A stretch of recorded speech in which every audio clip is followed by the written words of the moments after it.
Fala pessoal, tudo bem? Bem-vindos ao canal da J-League Insider. Eu sou o Matheus Braga e como a gente conversou lá nas redes sociais, no Blue Sky, no Threads, no Instagram, enfim, todas as redes sociais que você vai encontrar aqui embaixo na descrição desse vídeo, vocês querem saber um pouco mais sobre a eleição no Japão.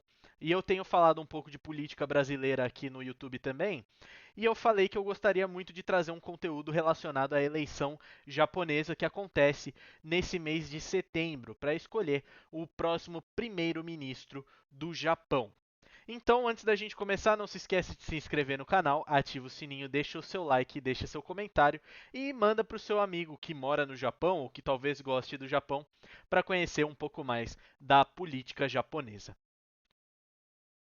Bom, pessoal, a gente começa então esse vídeo explicando o contexto. O primeiro-ministro do Japão, o senhor Fumio Kishida, que é primeiro-ministro desde a última eleição geral em 2021, o Kishida ele anunciou, né, no final do mês passado, do mês de agosto, que ele não será candidato na próxima eleição geral do Partido Liberal Democrata do Japão e, por consequência, ele também vai abrir mão de seguir no cargo de primeiro-ministro do Japão. Basicamente, o primeiro-ministro ele é eleito pelo partido que controla a maior parte das casas legislativas do Japão e a gente já já vai falar um pouco mais sobre isso. O que acontece é que o Kishida ele enfrenta a pior rejeição da história recente do Japão. As últimas pesquisas colocam o atual primeiro-ministro com 25% de aprovação desde 2021 até 2024. Então é uma das piores aprovações e ele também está tendo que lidar com escândalos de corrupção no Partido Liberal Democrata que a mídia japonesa diz que estão na casa de cerca de 200 mil reais. Você não ouviu errado. O escândalo de corrupção inteiro que fez a população japonesa perder a fé no seu atual governo é 200 mil reais. Não, não é milhões, é mil.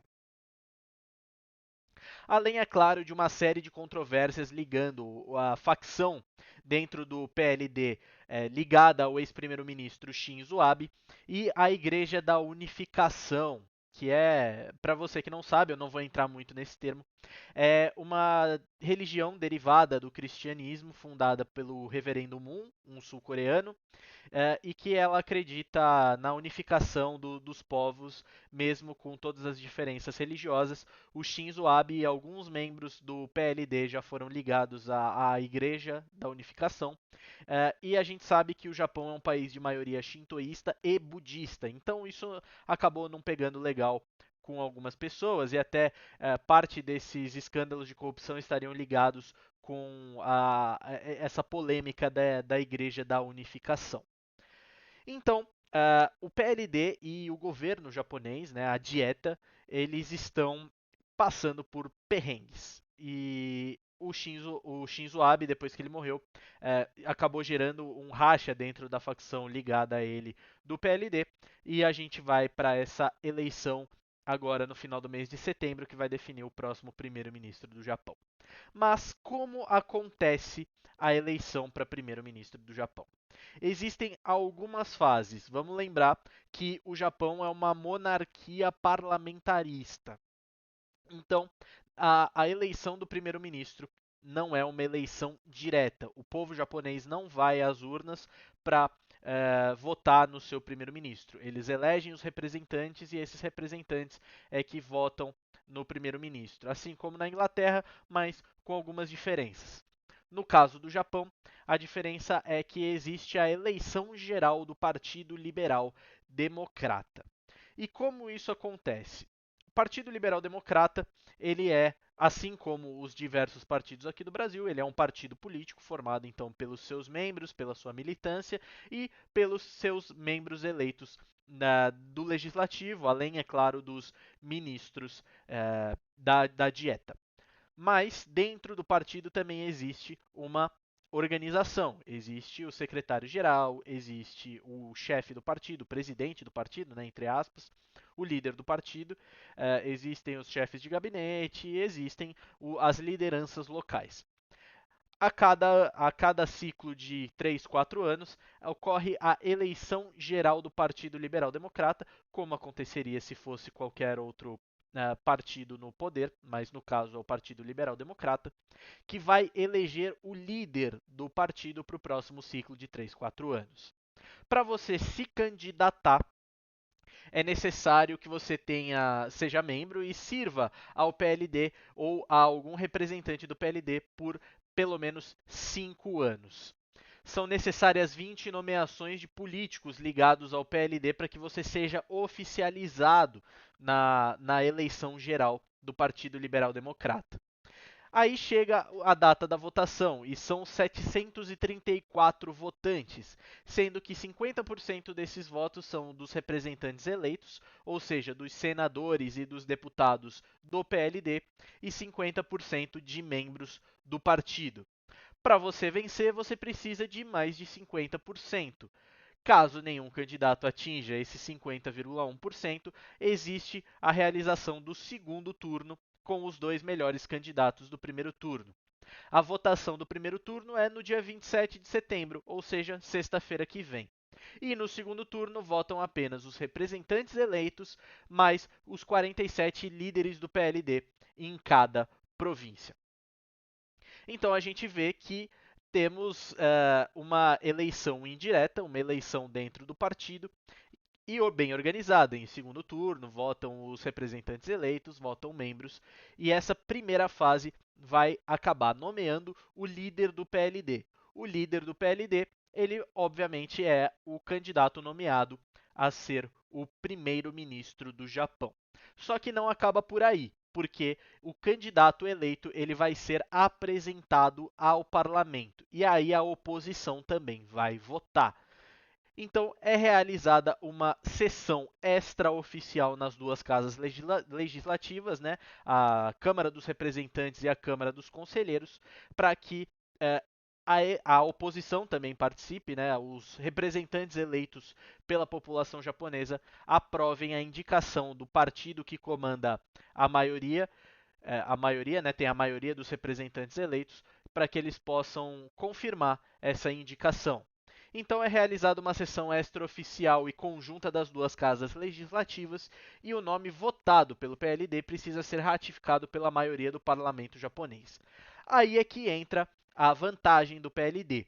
A atual coalizão governista, que tem o PLD e o Komeito, tem 142 dos 245 conselheiros, que são semelhantes aos senadores, e 311 dos 465 representantes, que são similares aos deputados. Ou seja, o governo tem 58% da Câmara Alta, o Senado, e 67% da Câmara Baixa, a Câmara dos Deputados. Ou seja, possui a maioria absoluta para aprovar esse nome.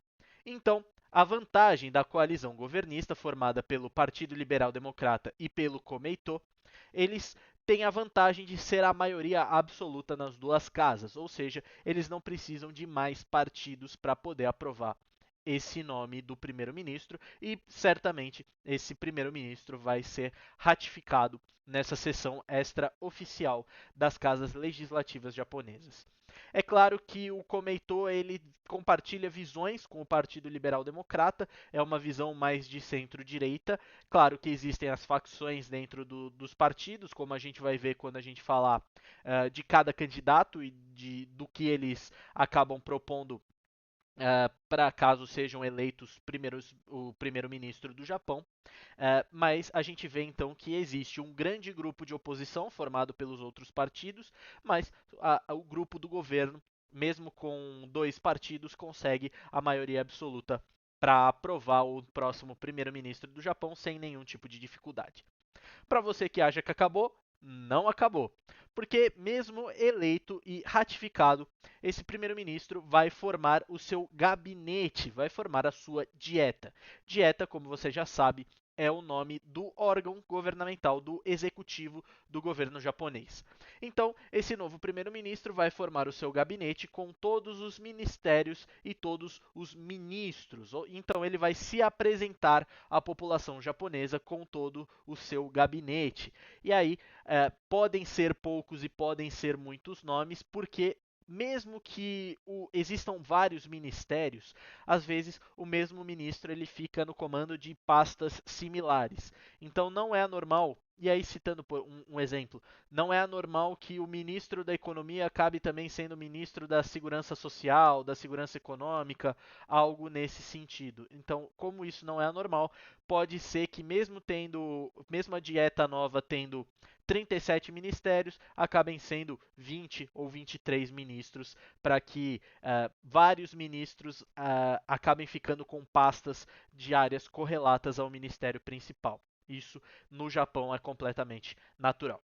E aí, esse novo primeiro-ministro, ele vai se apresentar ao imperador Naruhito e ele vai pedir autorização para o imperador para governar o Japão em seu nome. Vale lembrar que, embora seja um parlamentarismo, uma espécie de parlamentarismo, o Japão ainda é um império, uma monarquia imperial. E a família imperial continua ali como o chefe de Estado do Japão, assim como o rei Charles é o primeiro, o chefe de Estado do Reino Unido. Então, assim como o primeiro-ministro britânico ele se apresenta ao rei Charles, o primeiro-ministro japonês também se apresenta ao imperador Naruhito e nunca aconteceu do imperador negar a eleição, né? Nunca aconteceu do imperador discordar da eleição e reprovar o primeiro-ministro. Então, obviamente, acredito que isso não vai acontecer também dessa vez e o Naruhito vai só aprovar e esse primeiro-ministro vai começar os trabalhos. Você acha que acabou? Não acabou.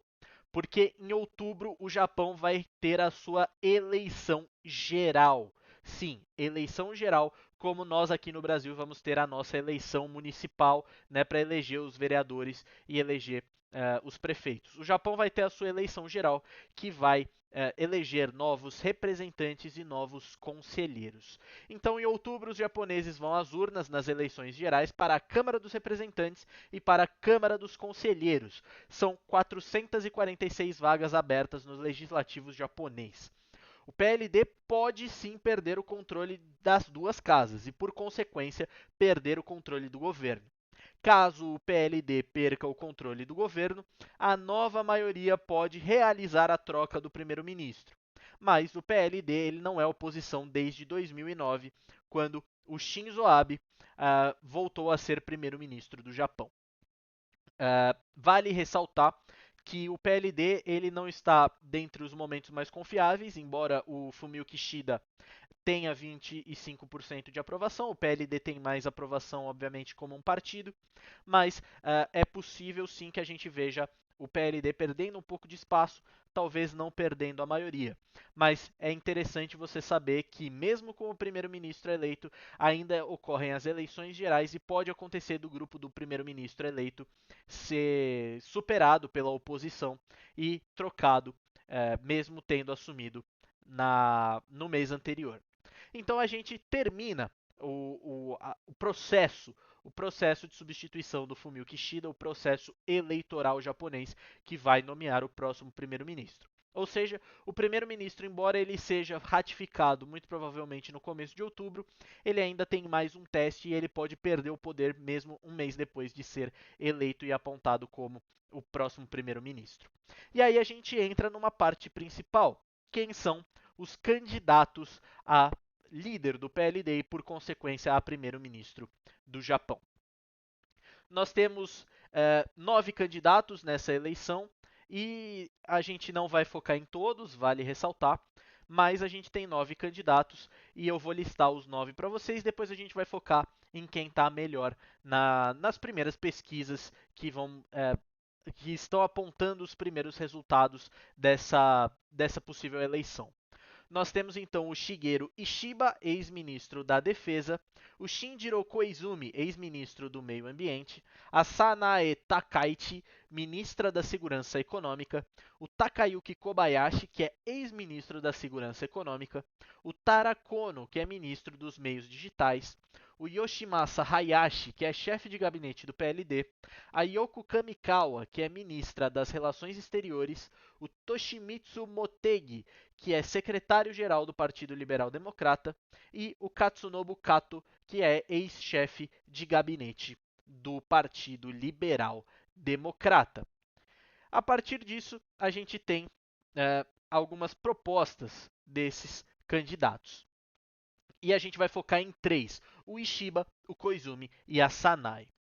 O O Ishiba, ele é um cara muito militarista. Ele é um cara, por ser ex-ministro da Defesa e também muito próximo à área de defesa, ele é um estudioso de estratégias militares, além das estratégias militares também de armamento, ele é muito chegado nessa área.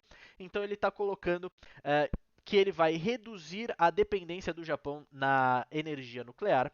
Ele vai criar a OTAN Asiática, um órgão similar à OTAN, mas da Ásia. Ele quer equalizar a parceria militar entre Japão e Estados Unidos.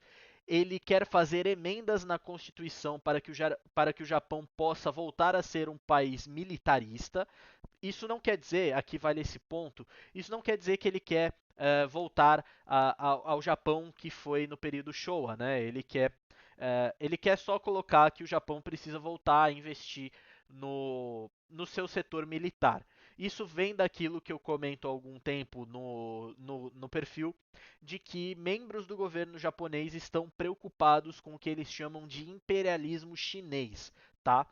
Eles estão olhando com preocupação os movimentos da China com relação a Taiwan e eles estão olhando com preocupação o movimento da China no Mar do Sul da China. Então eles interpretam algumas atitudes do governo de Pequim como uma forma de imperialismo e eles se preocupam de que a China, assim que conquistar Taiwan, pode virar os seus olhos para o Japão.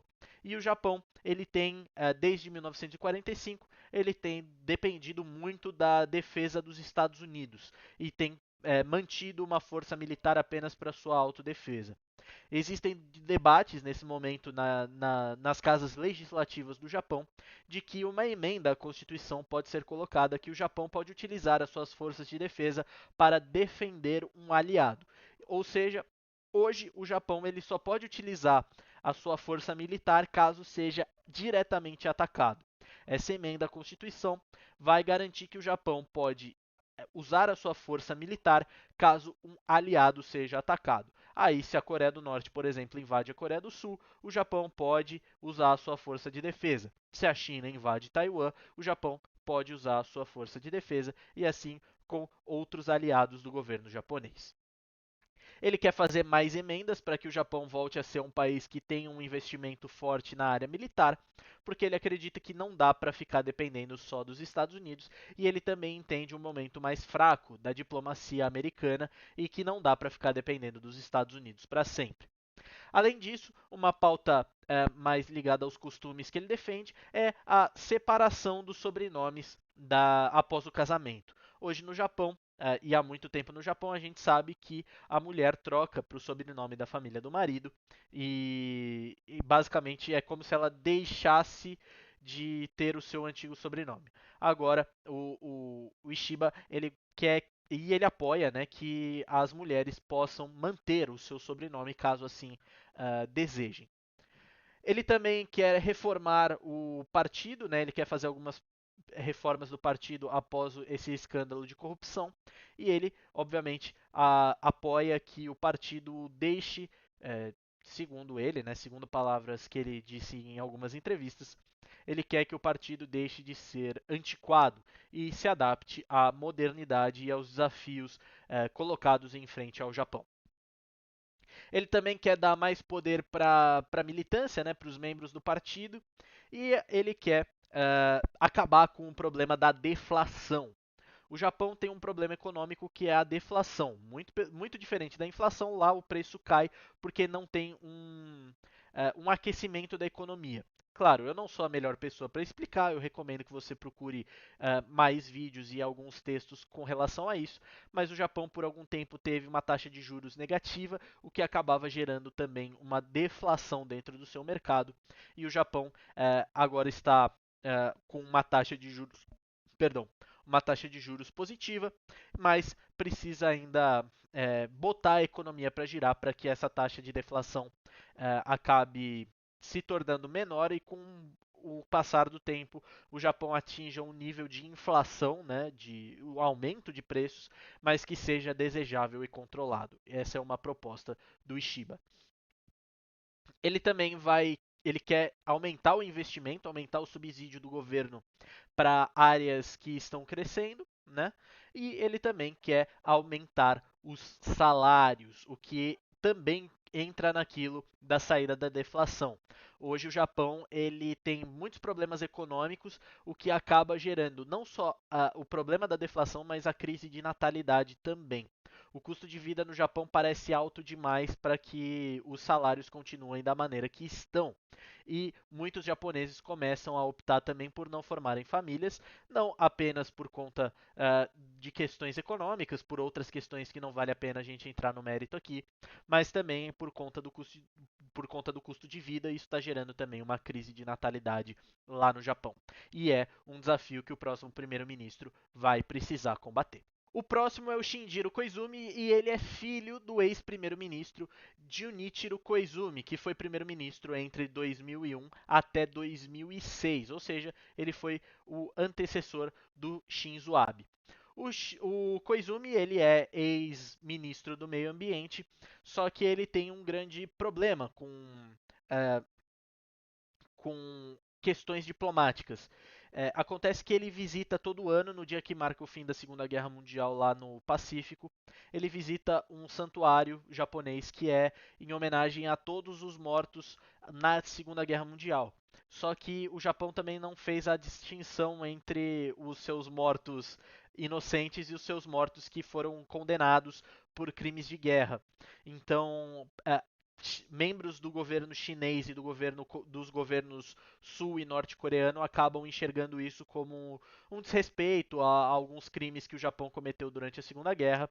Então, o Koizumi ele pode ter problemas se ele continuar com essa prática, mesmo depois de ser apontado como primeiro-ministro. Mas ele também está bem aberto a conversar com a China e a Coreia do Sul para resolver problemas ligados, inclusive, à Segunda Guerra. A gente lembra sempre das questões do massacre de Nanquim e também das damas de conforto. Então, o Koizumi ele gostaria de colocar bons termos, né, de estar em bons termos tanto com a China quanto com a Coreia do Sul e também com a Coreia do Norte.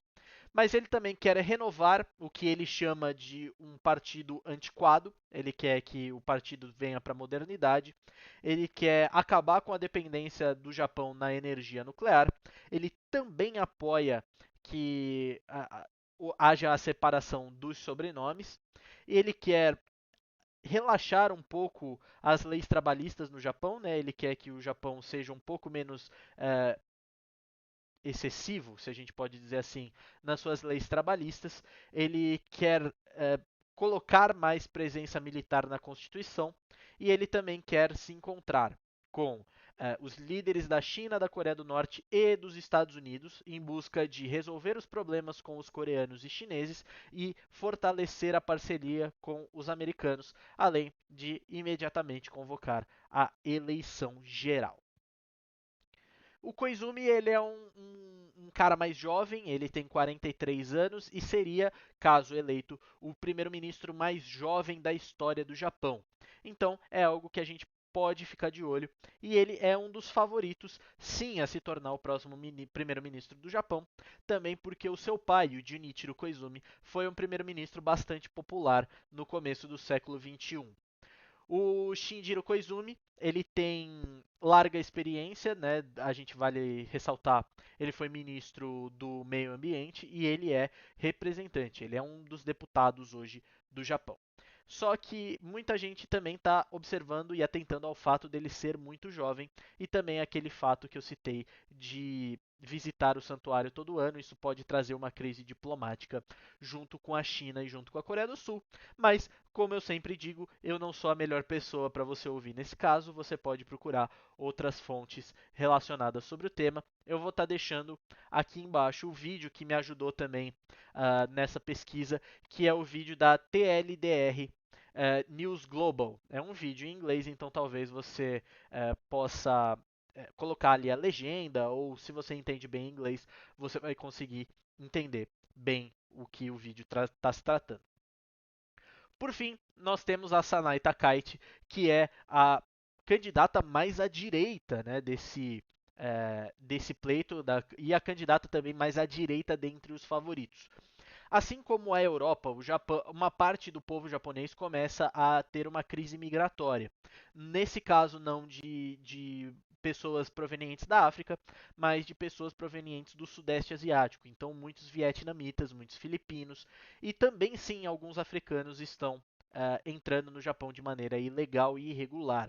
E o Japão, alguma parte dos japoneses acaba tendo problemas com essa parte da imigração e, obviamente, migrando um pouco mais para a direita, esse movimento que a gente vê também na Europa e nos Estados Unidos acontecendo, e certamente a Sanai se aproveitou disso. Algumas coisas que ela defende são, por exemplo, ela se mantém contrária à legislação de manutenção do sobrenome, ou seja, ela acredita que deve ser a mulher assumindo o sobrenome do marido. Ela quer reformar a Constituição para que a parte militar e também algumas partes de costume sejam atualizadas, se é que a gente pode dizer assim. Ela se coloca contra casamentos homoafetivos, ela apoia a sucessão imperial do jeito que ela é hoje, ou seja, a sucessão imperial do próximo herdeiro homem, né? No caso, o Naruhito ele só tem a princesa Kyo, então ela apoia que a princesa não seja a herdeira natural do trono, mas sim o próximo herdeiro homem, que se eu não estou enganado seria o irmão do Naruhito. Tá? Ela é pró-energia nuclear, então ela quer manter e aumentar inclusive a dependência do Japão na energia nuclear. Ela é conservadora, né, conservative e nacionalista, então muita gente acaba achando meio perigoso e acaba colocando nela o rótulo de extrema direita, embora algumas opções, né, algumas coisas que ela defende possam ser ligadas à extrema direita. Na minha humilde opinião, eu acho que ela precisaria um pouco mais para a direita para chegar num âmbito de extrema direita. Ela é uma direitista radical e ela é anti-China, né? Ela não gosta da China e uh, ela promete combater esse imperialismo chinês, tá? Então, esses são os três principais candidatos. Certamente, os outros candidatos têm chance, mas como não aparecem bem nas pesquisas, né, na primeira parte das pesquisas, a gente desconsiderou os outros 6 candidatos e colocou aqui os 3 principais, aqueles 3 que estão liderando as pesquisas. Inclusive, a gente vai falar das pesquisas daqui a pouco, mas as primeiras pesquisas já estão rodando lá no Japão e colocando um segundo turno entre o Koizumi e o Ishiba, mas com o Koizumi em alguma vantagem, tá? A gente vai falar das pesquisas então um pouco agora. Bom, as primeiras pesquisas começaram a sair no Japão e, como eu falei agora há pouco, a mídia japonesa vai colocando um segundo turno entre o Koizumi e o Ishiba. O Koizumi tem aproximadamente 29% dos votos do comitê eleitoral, enquanto o Ishiba tem mais ou menos 25% dos votos do comitê eleitoral. A Takaichi tem 13% e o restante fica com os outros candidatos, mas a pesquisa que eu encontrei não divulgou os resultados exatos dos outros candidatos, apenas colocando os 3 primeiros. Da maneira que as coisas estão se desenrolando, o segundo turno entre o Koizumi e o Ishiba e aí os dois vão começar a formar as alianças dentro do Partido Liberal Democrata para que eles possam se tornar o próximo presidente do partido e também o próximo primeiro-ministro do Japão. É uma eleição um pouco complicada, a gente lembra 27 de novembro, 27 de setembro, perdão, vai ocorrer a votação do primeiro turno e depois a gente vai atualizando vocês lá na página e também aqui no YouTube. A questão, acho que para a gente encerrar o vídeo, né, como uma forma de conclusão, é que, embora seja um processo democrático, também é um processo muito demorado. A gente vai ter apenas no final de outubro a confirmação desse primeiro-ministro com o pleito geral e talvez com a manutenção do governo nas mãos do Partido Liberal Democrata. O Japão atravessa momentos de instabilidade. A gente viu no meio do mês de agosto uma instabilidade econômica muito grande, com queda de 10% na bolsa do índice Nikkei, né, o índice Nikkei 225 teve uma queda quase de 10%, depois se recuperou, mas aquela queda assustou muita gente, muito pela mudança da política econômica que saiu da taxa de juros negativa de menos 0,1% para uma taxa positiva de 0,1% positivo. O Japão ele também passa por crise, obviamente, migratória, como a gente falou agora há pouco, mas também passa por uma crise de natalidade. O Japão é um país que está envelhecendo muito rápido e a população não está sendo reposta, se a gente pode dizer assim. Então, cada vez nascem menos japoneses e o Japão está precisando apelar para até mesmo para a imigração e para a remigração para manter os seus índices de produtividade no patamar que estão. Esses são os desafios que vão ser enfrentados pelo próximo primeiro-ministro, além, é claro, de reerguer o país economicamente após a pandemia de Covid-19 e também, é claro, vale dizer, enfrentar o tal do imperialismo chinês, né, que a gente viu que muitos nomes do governo japonês estão apontando. Além, é claro, de problemas com a Rússia e problemas com a Coreia do Norte. Vale lembrar, a Coreia do Norte fica disparando mísseis que acabam caindo ou no Mar do Japão ou acabam passando por cima do Japão e caindo no Oceano Pacífico. Com a Rússia tem a disputa eterna das Ilhas Sakalinas e aí o Japão tem esse problema. Inclusive, muita gente no Japão acabou publicando nos últimos dias uma defesa de Hokkaido, como se a Rússia estivesse criando um plano para que, assim como fizeram com a região de Donbás e com a Crimeia na Ucrânia, para que isso fosse feito também no Extremo Oriente com a ilha de Hokkaido. Então, esses são os desafios do próximo primeiro-ministro japonês e a gente vai ficar de olho nessa eleição do Japão. Espero que vocês tenham gostado, espero que eu tenha explicado bem também para vocês como que essa eleição vai se desenrolar. E caso você tenha interesse, eu sugiro que você procure outras fontes, né? Eu recomendo que você dê uma olhada nos veículos do Japão, como a NHK, o Japan Times e outros veículos internacionais que estão fazendo a cobertura da eleição japonesa. E mais uma vez aqui na descrição vai estar o link para o vídeo da TLDR News Global, que foi o vídeo que eu basicamente usei como fonte primária para o desenvolvimento desse vídeo que eu gravei aqui para vocês. Então, eu peço para você que você deixe o seu like, se inscreva no canal para dar uma força para esse trabalho, que foi um trabalho de pesquisa muito extenso. Eu já venho pesquisando e acompanhando a eleição japonesa já há bastante tempo, né, há quase um mês, desde que o Kishida anunciou que não ficaria.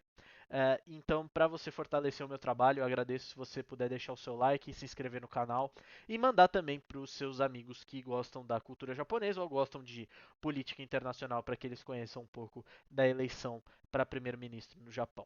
Tá bom? Vou ficando por aqui, agradeço a você que acompanhou até agora e até a próxima.